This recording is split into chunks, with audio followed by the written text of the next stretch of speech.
Greetings and welcome to Dice Rolling 101, a series of board game tutorials rounded out with a few little thoughts. And I've managed to make a tutorial that isn't a complete mess. It only took me about... Actually, don't ask. Today, we will talk about Radlands, a card dueling game set in a nuclear wasteland created by Daniel Pajchnik, with art by Lina Cossetti, Damien Mamolotti, and Manny Tremblay. I really have to shout out the artist here. It's difficult to argue that the art here is anything short of top tier. And also, apologies if I mispronounce their names. Yeah, I swear English is my first language, but that doesn't mean I'm necessarily good at it. As a game, it plays sort of like a trading card game. Particularly one created by a certain company that I won't talk about here, because every time I mention its name I have to go outside and scream to the heavens in order to avoid a major rage-induced calamity. So, without further ado, let's get started! First of all, deal 3 random camp cards to both players and place them on opposite sides of the table face up in a row. Try to have about 4 cards worth of distance between them.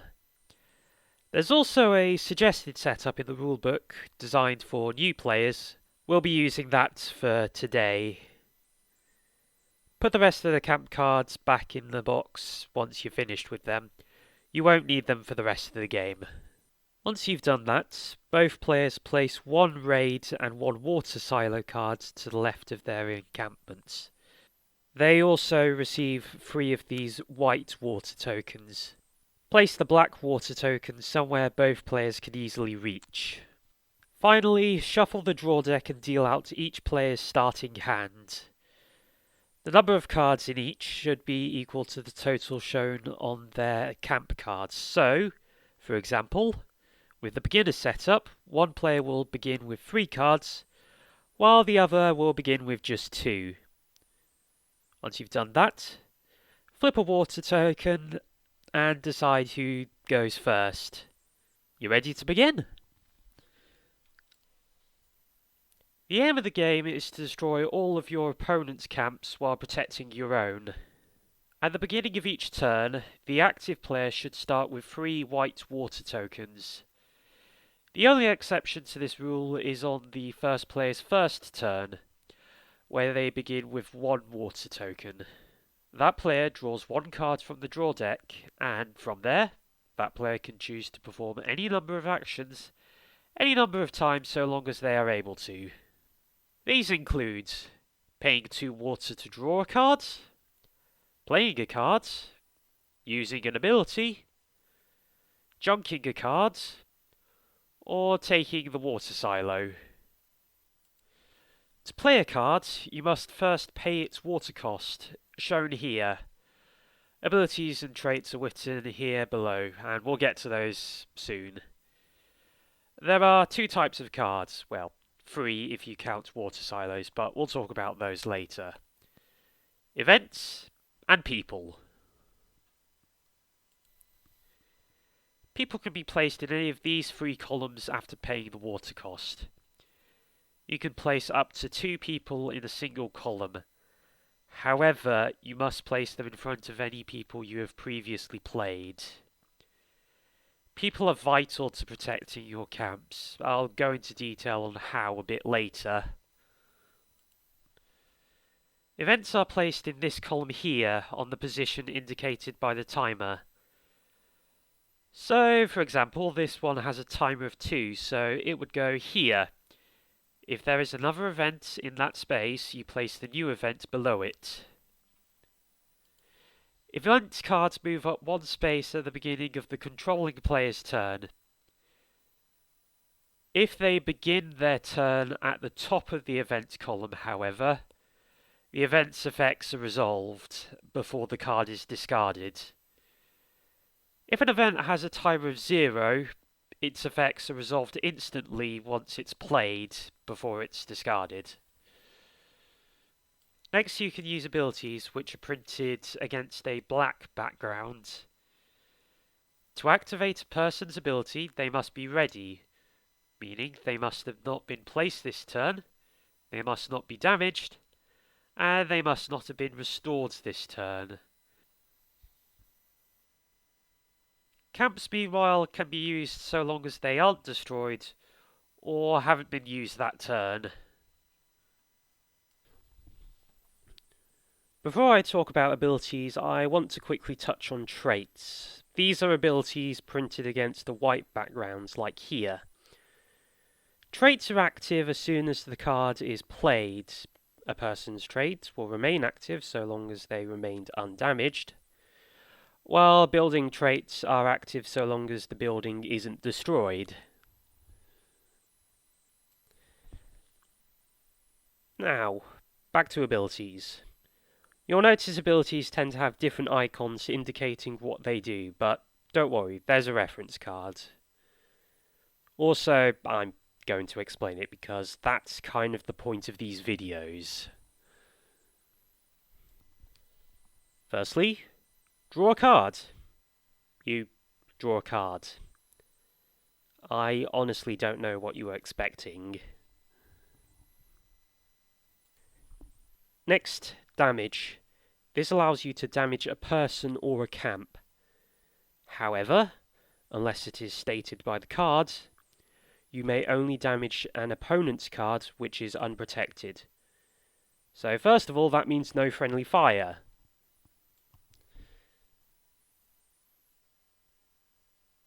An unprotected card does not have another card in front of it, so, for example, the Mimic, Punk, and Garage are all unprotected, while every other camp and person is protected. If a camp or person is damaged, that card is turned onto its side. If a damaged card is hit again, it is destroyed. Persons are discarded if destroyed, while camps are flipped over. Note that a column remains in play and usable even after its camp is destroyed. Injury follows similar rules, however, you can only target people, not camps. Destroy immediately destroys a card, as the name suggests. Gain water allows the user to gain a temporary water token. This token is lost at the end of that player's turn, so make sure you use it for something. Play a punk allows you to place a punk on your board. To do this, you take the top card of the draw pile and place it face down in any column as though you were playing a person. Please resist the urge to look at the other side. Punks are people and are treated as such when it comes to abilities, protection, and so on. However, they're destroyed in one hit instead of two. If a punk is destroyed, simply place it back onto the draw pile. Don't discard it.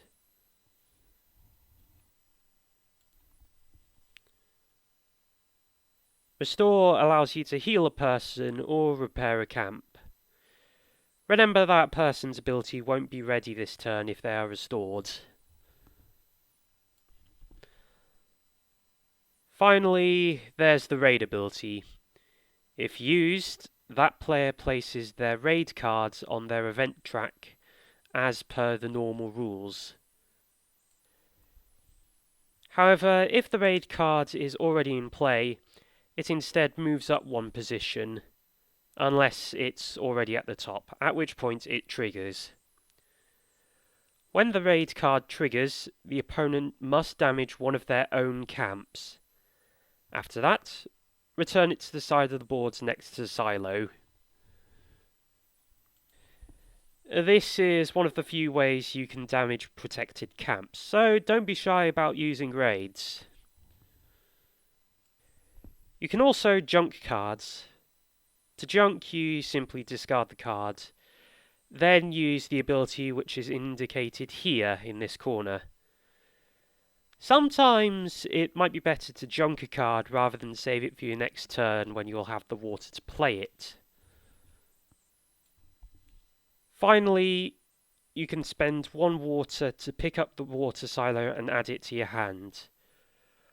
The water silo allows you to effectively bank water because you can junk it to gain a temporary water token. However, you do not discard it. Instead, you place it to the side like the raid card. This means it can be used again, which makes it a good option if you've only got 1 water token and you can't see an obvious move. The game ends if all of one player's camps are destroyed, at which point the surviving player is the victorious ruler of a nuclear wasteland. If the draw deck runs out of cards, just shuffle the discard pile into a new deck. However, if it runs out again, the game ends in a draw.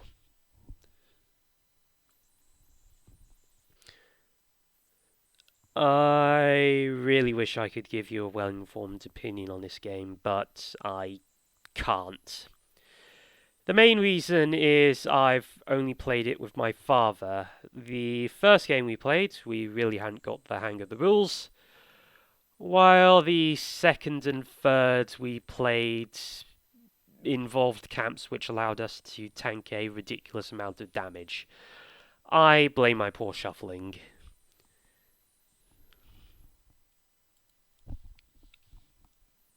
That being said, I can see this appealing to people who like trading card games, but either want a cheaper alternative or something which doesn't have the deck building aspect to it.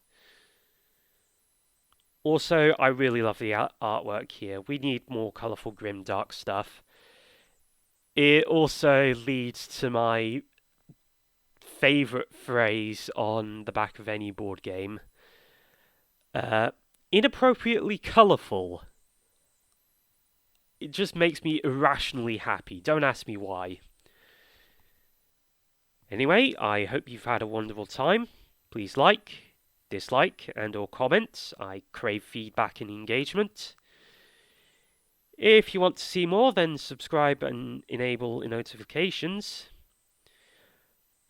Whatever the case, I hope to see you again. Hopefully I'll be able to speak better.